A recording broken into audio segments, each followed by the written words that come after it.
Welcome to Indie Beacon Radio, where creative souls can find help in marketing their creations. You can send questions for each show on Twitter using the hashtag IndieBeacon. Now sit back and enjoy learning about our guest for this show. Hi, I'm Rox Burkey, and thank you for joining me this evening. I have the pleasure to have with me the Bard of Blanco, better known as Ernie Lee, songwriter, poet, and my favorite part, author. Hey, Ernie, thanks for joining. Well, thank you, Rox. I'm happy to be here. It's we've having a wonderful time today trying to get ready for Comic-Con, and we're just happy to be able to talk with you on Indie Beacon Radio. Oh, and we are so glad that you are here. And there are so many things I want to share with our listeners tonight. I want to talk about a little bit about some of the other activities you've been involved in before talking about your books, which I personally love, as you know. So songwriting and poetry, that's a big thing for you, isn't it? It is, and that's how I started out when I was young. My father was a musician, traveled with some very popular country music bands of the day, and I met a lot of them, and wanted to write songs. I wanted to play music and write songs, and so that's how I got started, is writing little songs, little country lyrics, and playing guitar and being on stage with my dad a lot during my middle and high school years. And we traveled quite a lot. We actually ended up at the Grand Ole Opry and the Louisiana Hayride a couple of times, and so he did pretty well. And he just kind of dragged me along with him. Well, that's really remarkable. And then somewhere along, you kind of grew up and you actually joined the Air Force. Thank you for serving. And did you pursue any of your writing while you were in the Air Force? Yes, I wrote down stuff that I saw in places I went, people that I observed, and different customs and cultures wherever I lived, and so I kind of tucked them away. I wrote a few songs about some of those places, but most of them didn't turn out to be songs. They were more like poetry, and so I started stashing away different poems of places that I'd been and people I'd met, for hoping in the future I might have a use for them. Now, you've done some really unique things with your poems, and you actually have a friend who set some music to them, as I recall, right? Oh, I do that myself in my studio here at Aim High Studios, but I did hire a professional voice actor to read them. He has a much clearer voice than I do, and his phrasing's better. And then I took his voice recordings and I put them on my studio recorder, audio recorder, and I added in sound effects and music, and spaced them out so that they would flow sort of like a song. It's sort of like a written song.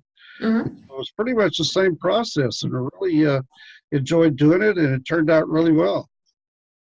And they're really unique. So, before we get too far off of that, where can people get those if they want to? You can hear some samples at www.aimhigh.books. That's aim-hi-books.com. You can spell it any way you want. I've got them all selected. So if you forget the dash, don't worry about it. It'll take you to the website. You can hear about 6 or 8 samples, and you can buy the book if you want, or the CD. Right now, only the first 2 chapters is on CD, and I plan to have a 3 CD set done by this summer. Have all the books recorded, or all the poems recorded, but I just have the 1 CD right now, and I'll be giving some of those away down at Comic-Con this weekend. Oh, there you go. So people that are going to go down to Comic-Con, where's that going to be? Where's that event? It's going to be at Corpus Christi at the convention center there on Shoreline Boulevard. Well, that's awesome. I think that'll be really fun. I hope a lot of people come and say, hey, I listened to you on this program and saw you and wanted to meet you in person, because you are a lot of fun. That would be great. That would be great. I'd love that.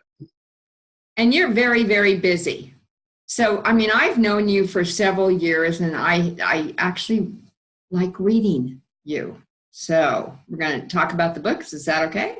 Sure, and I want to tell you how much I appreciate the reviews that you wrote up for me on Aquasaurus and Search for Aquasaurus. They're very nice reviews, and I appreciate it very much. I'm very much indebted to you. Ah, no problem. I only tell the truth. So I know that Search for Aquasaurus is actually a more current release, but I think to keep the people informed, I think we have to talk a little bit about Aquasaurus and how you came up with that idea, because it is very unique. Oh, thank you. I had read in Discover magazine that the remains of a fossilized ancient prehistoric crocodile named Carnifex had been discovered. And I thought, well, Texas used to be a big inland sea, and all these caves we have down here are just the dried mud that turned into limestone that was on the bottom of the sea. And I thought, would it be neat if we had one of those here that had somehow escaped the extinction event? And I did a lot of research, and the way crocodiles survived when the dinosaurs perished was most of them took refuge in caves. And so I thought, wow, it'd be great if we had one of those big monsters down there. It'd be very interesting. And then I had to have a way to get them out of the cave. So I created a fracking incident that created an earthquake, and crocodile got out. I mean, it is so exciting the way you describe all of the events that are in there. I mean, it's real. I don't care if you've got a fiction on there or not. It is so incredibly real. Well, thank you. I did a lot of research, and everything in the book is pretty much factual, including the treacherous sidewalks of downtown San Antonio that are not on solid ground. They're on frameworks, and so during the earthquake, all of that collapsed. And in fact, it's been on the news 4 or 5 times in the last couple of years about those sidewalks and how dangerous they are. And people have actually fallen through them in some places. Yeah, you got to walk carefully, Watch where you're going. Uh-huh. And I think one of the things that came out in Aquasaurus that was very interesting is you really talked a lot about the geology of Texas, the caves of Texas, and things are very, very accurate. So people that are familiar with Texas will really fall in love with the book like I did. But people that are not native Texans or even naturalized like me certainly will learn a lot about the complexity of the state from a geological perspective. Well, I hope so. I put a lot of research into it, and I want it to be a fiction book. Of course, there's no large, giant crocodile big enough to eat dinosaurs, but everything else in the background is really good. It has this feeling of possibility, or not probability, but possibility. And so, if there were a giant crocodile in the aquifer, this is what probably would happen, I think. Absolutely. So you have some very interesting characters in this school, and because of, I think, the location of where you chose to start this, you're college town. Yeah. So you really kind of focused on those sorts of characters. Why did you choose that? I chose that because I wanted it to appeal to younger readers, readers that like action sports and those kind of activities like climbing rock walls or climbing mountains or exploring caves or doing the dirt bike things, the extreme sports. And so the characters I chose to put into the story were full into that kind of action type lifestyle. And so when they weren't rock climbing out on Enchanted Rock, they were exploring a cave down on Honey Creek, and so they all kind of grouped together because of their common interest. So did you pattern them off after someone you know, or someone you knew when you were in school, or is that a big secret? No, that's not a secret at all. There's a famous rock climber. Her name is Hazel Findley, and she has a lot of videos on YouTube, and she's a world-class rock climber. And so Rita, I kind of based on her character, except I made her dark-haired instead of light hair. But I was a very great admirer of Hazel Findlay and all of the things that she accomplished. And so I wanted that type of a character in my book as the lead character for Aquasaurus. Now, her friend is Katie, and her father is the fracker that created the earthquake. And that leads into the second book, where she feels like she has some sort of obligation to do something about this giant monster roaming around.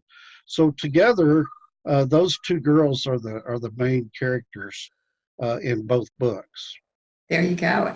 And they have a couple of friends. Of course, there's a quasi love interest going on in book one, and those guys are also college students. Yes, they're all pretty much the same age, 20 to 22, 23 years old, just finishing up their college and trying to have a good time, and all the great scenery and opportunities we have here in Texas to do rock climbing, caving, biking, all kinds of things that they get involved in. So I think in Aquasaurus, you really hit home that people should not go in caves by themselves. Oh, absolutely. That's number one rule. You don't go in a cave alone.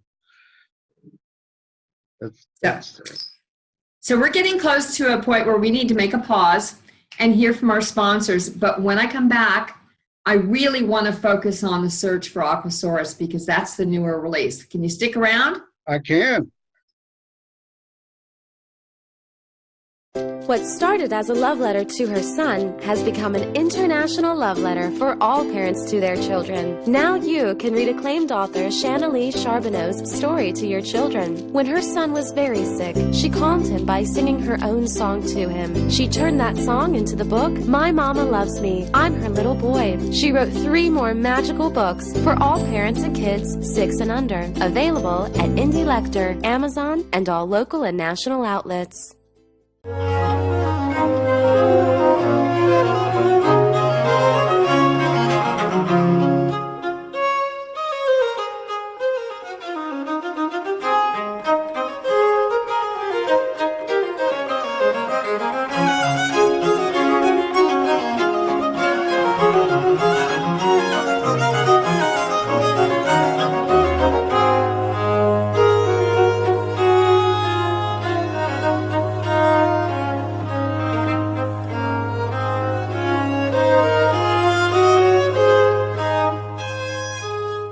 Hello, I am the author and poet Denise Bryson. I am the author of The Things That Cross My Mind, Love's Reality, both in book and audio form. I am also noted as one of the best poets of 2011. I have 2 new projects coming up. One is the Blinky series, where Blinky tells us all about our coins and our bills for our children. I also have a book coming out called Say Ye. It's quotes from Denise Bryson, just inspirational and that will help you along the way. Thank you for watching or listening to this show. Indie Lecter is proud to sponsor this programming. As a thank you for listening or watching, we would like to give you a 10% coupon code that you can use on our bookstore at indielecter.store. Use coupon code video19. Again, that's indielecter.store, coupon code video19 for a 10% discount on any purchase. Thank you. Welcome back to Indie Beacon Radio. Don't forget to like us, follow. Thank you. I'm Rox Burkey, and I'm really happy to continue my discussion with Ernie Lee, award-winning author, The Bard of Blanco, which I just love that title. It's amazing. What I want to kind of move into today now is to talk about the search for Aquasaurus. So in book 1, this crazy large has been in a cave for decades, escapes. Yeah, long time. And now he escapes. Yeah. Holy moly. Well, the college kids are trapped in the cave with it, and the 2 girls have to come rescue them. Now, they're uniquely qualified to do a cave rescue because they're experienced rock climbers. They know how to get around.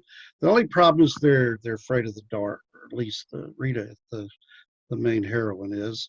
And so she has to overcome that freedom of fear of the darkness to be able to rescue her boyfriend and get him at Jesse and get him out of there. And so the whole book is about fear. The tagline is the problem with fear is we think fear is the problem. And of course, fear is not the problem. The problem is what fear causes us to do or not do. And so I kind of wrote the book around all these different fears that people had, whether it's large animals or snakes or crocodiles or caves or darkness or floods, and all kinds of things are in there that people are afraid of and they have to overcome. And in the case of Katie's father, who started the whole fracas with his I like that word, fracas. So, I mean, he kind of did that, and in the process, he was afraid he wasn't going to be able to do things his way. So another fear factor is included in there, Exactly. but ends up dying. And Yes. Katie, incredibly wealthy, but in the dark as to what he did. Pretty much. His assistant or his foreman was a man named Hootie, which is just about 10 years older than Katie and Rita. And now he works for her. And so he's going to try to help her just about anything she wants to do. He's a little bit smitten with her, even though there's an age difference. And so throughout the book, their relationship continues to grow and get closer. And they realize at the end that there's no romance there for them. There's just a great admiration between each other. So that's the way the book sort of ends. She still has a relationship with, Katie has a relationship with Jake, and Rita has a relationship with Jesse. And so none of that changes, even though Hootie comes in. He's a very dashing and daring and adventurous person that they look up to. It doesn't interfere with their own romances that they had going before, and he doesn't want to do that. Of course, he's very his character is very straightforward and a good type person that's not going to take advantage of anyone. And he's ex-military. He's got a good straight upbringing, but he tries to, and really successfully protects Katie from knowing what her father did. Yes, well, it turns out they had in the book, you'll read about a huge hearing they had on the explosion and the fire at the oil well, and there was a lot of thought at the time that perhaps he had caused that. And you find out later on that yes, he did put that device down the well, and it did blow up, and he did perish in that fire and explosion. But he's not the one that created the earthquake. And so that's fracking is a dangerous occupation, and in every place it's been tried, the incidence of earthquakes have increased tremendously. In fact, Oklahoma now is the most earthquake-prone state in the United States instead of California, and it's all because of these man-made fracking operations. And that's the main theory, that our operations by injecting into wells and the chemicals that we put in there have weakened the plates and weakened the substructure to the point where a lot of earthquake activity occurs. And so that's pretty well scientifically proved. Yep. And the oil diggers, they want to get every bit of oil out of the earth. It's a money thing. It's right. All profits, and so you take it, and sooner or later you got to pay the piper. Right. So that's the motivation behind the fracker and why he did what he did is the fear of losing his business and not being successful at what his superiors wanted him to do in terms of finding that oil. Now, it's fascinating with regards to Katie because she does become this crazy, wealthy person, is it doesn't affect her other than she becomes focused on finding the monster or the crocodile and hurting it, but it really doesn't seem to affect her and her behavior or her personality, which is very unique that you treated it that way, because most people who get crazy wealthy, they get crazy. Right. She's pretty solid on pretty solid basis in terms of her stability and her ability to just kind of roll with the punches. She did announce that she wasn't going back to school, though. She was going to travel the world and do some things, and when you got that much money, I guess you don't need a college education. But she's going to put that on hold, and one of the first things she wants to do is go find this crocodile, which sets up a conflict with the professor that appeared in Aquasaurus. And Professor Morrison now has got a taste of it. He wants to find the crocodile so that he can study it, examine it, and get credit for identifying and locating what was previously thought to be a prehistoric crocodile. And so they're at odds. They're trying to race now to see who can get to the crocodile first. One group trying to eliminate it, and the other group trying to capture it and study it for science. And folks, you're just going to have to get the book and find out how it all works out. I'm telling you, it'll keep you up for hours reading it. You'll see it till you get done. Now, when did you release this book, Ernie? Released it in April. In April of this year, and it's available where? It's available on my website at aimhighbooks.com. It's also available on Indie Lecter Bookstore, and it's available on several other book outlets where you normally buy books. So I think it's on, I know it's on Amazon, but it's also on Goodreads and places like that. And directly from the printer, Ingram Spark. I use Ingram Spark to do all my printing, so they have it up on their site as well. In fact, it's in the newsletter this month for the Indie Spark in the independent author section.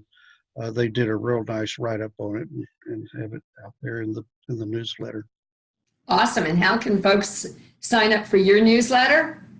Oh, yeah, the Troubadour. Yeah, the Troubadour's been very successful. I started it when I released Aquasaurus in 2016 or 2015. It is my way of doing some outreach to network with other authors. And I did networking in my professional career with the government and the purchasing groups that I was a member of. And I thought, authors ought to do this too. We ought to network together. We ought to help each other. We're not competitors. We're pursuing the same goals, and what we can do is try to help each other. And so I started the Troubadour kind of as a newsletter to advertise other authors' books.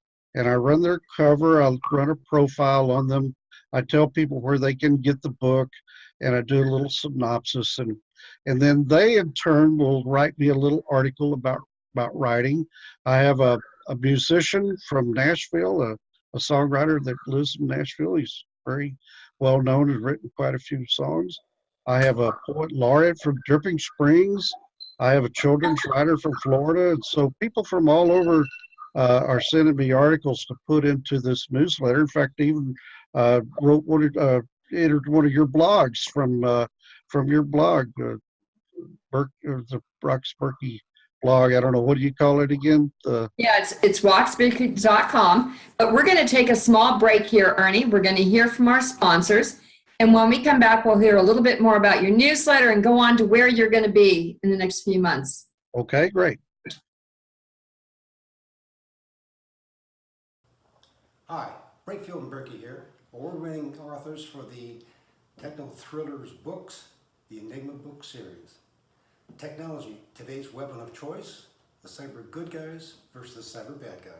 We invite you to join our website, theenigmaseries.com, where you will get sample chapters, sample audibles, book trailers, and you can sign up for our mailing list. The books are available in ebook, paperback, and Audible. Thank you.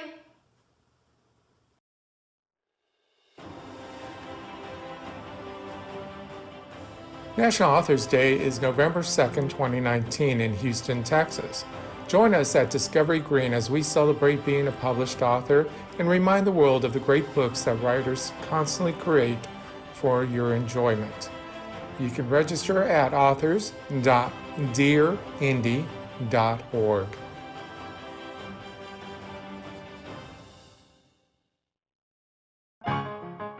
Tom Gromes, father of market intelligence, writing business books that are a game changer.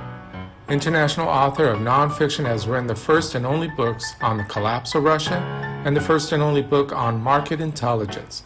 Check them out at mkintel.org. That's mkintel.org,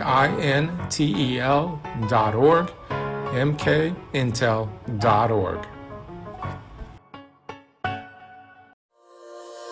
Welcome back to Indie Beacon Radio. Don't forget to like us, follow us, or subscribe to one of our many channels. Now, here is your host for today's show. Hi, I'm Rox Burkey, and welcome back. I'm here with Ernie Lee, and you know, this time's gone by so fast. We only have a little bit of short time, and I want to focus on where people can see you and meet you in the upcoming months, because I know you have a busy schedule. I do, and we are fixing, as I said, to go to Corpus for Comic-Con Saturday and Sunday, and we'll be down there. And then next month we've got the Giddings Word Wrangler Festival. I haven't heard that I've been selected on that yet, but I got my fingers crossed, and even if not, I'll have a table there on Saturday. They were very receptive last year. We did a lot of good things. We spoke at one of the schools, and we met a lot of great kids. We gave out a whole lot of crocodile hats for free, and they were running around all over the place with these little crocodile hats on, and they look so cute. And so we'll be there, hopefully as a invited guest. But if not, we'll get table space, and we'll be represented there to do that. And then in August, the National Institute of Government Purchasing comes to Austin, Texas for their national forum, and I'll be attending that, meeting some of my old public purchasing and contracting friends, and Okay. in Austin all week. After that, we have, let me take a look at the Burn Books and Arts Festival. We got Galveston Island Book Fest coming up pretty soon. We're all lined up to go to that. And that's pretty much where we'll be the next few months. Well, I think that's awesome. And you know that I would wish you the very, very best to win all the awards. And you are seriously an award-winning author and write fabulous books. I cannot recommend, not recommend it anymore. And I actually have a little birdie, Ernie, that has told me you have one. So I want to make sure that when you go to that event, you take pictures, because I can't be there and I want to be able to applaud and see the pictures, okay? All right, I'll do that. All right, so now I want to kind of talk about, I know that you are also involved in sometimes writing some short stories, right? That's right. That's right. And what are your latest ones that you've been writing? The latest one is called Dancing in the Moonlight. It's kind of a funny twist to it, where a man's wife is a member of a country club. His wife has turned up missing for a couple of months, and he knows that she's been fooling around on him. So these guys keep coming up and saying, I've been seeing your wife. And of course his response is, I know you have. And well, what they're seeing is an apparition dancing in the moonlight. And so, of course, he wants to be taken out there to see that, and that's the nucleus of the story, is how they go out there and what happens when they get there and they actually see an apparition dancing in the moonlight in her ball gown. There you go. So are you going to submit this into the short story contest that I know are coming up? I probably will. I haven't yet, but I probably will. And I did submit it to the Ohio Review, but I haven't heard from them. So as soon as that wraps up, and if I don't make the Ohio Review, I'll probably put it in the short story contest for Texas authors. Oh, that would be awesome. And so if people didn't write down every place that you're going to be, can they find those locations out on your website? Yes, they can. They can find it on the Troubadour, which they can sign up for right on the website. And then also on the website is a little list of places I'll be and things that I'll be doing. And they can pull up the issue of the Troubadour. There's a calendar on it. Awesome. And I'm sorry, but I've had a lot of fun. We are out of time, and I thank you, Ernie, for joining us. And folks, go get Aquasaurus and search for Aquasaurus off of indielector.store. Absolutely. Thank you. Thank you for listening to Indie Beacon Radio, where creative souls can find help in marketing their creations. To learn more about Indie Beacon services, to be a guest on the show, or to advertise on our show, please visit our website at indiebeacon.com.